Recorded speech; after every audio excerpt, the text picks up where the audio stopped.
Israel kembali mengumumkan jumlah tentara IDF yang tewas saat bentrok dengan pasukan Hizbullah dari Lebanon. Tentara-tentara tersebut tewas disergap mujahidin Hizbullah di sebuah gedung. Kabar ini disampaikan juru bicara Tentara Pendudukan pada Rabu 13 November 2024 malam. Disebutkan bahwa seorang perwira yang merupakan komandan peleton di Brigade Golani ke-51 terbunuh. Ia tewas bersama 5 tentara lainnya dari batalion yang sama dalam pertempuran di Lebanon Selatan. Media Israel menyebut pasukan Golani saat itu mencoba memasuki sebuah gedung.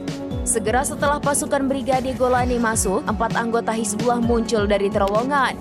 Mereka lalu melepaskan tembakan ke arah tentara Israel.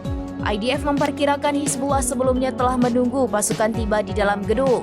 Pada saat yang sama, pejuang perlawanan lainnya melakukan penyergapan dari gedung-gedung di dekatnya.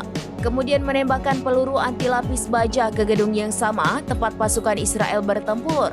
Alhasil tentara Israel ditembaki dari beberapa arah. Peristiwa itu tak hanya menewaskan 6 IDF, namun juga melukai belasan tentara lainnya.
Download Tribun X sekarang, menghadirkan lokal menjadi Indonesia.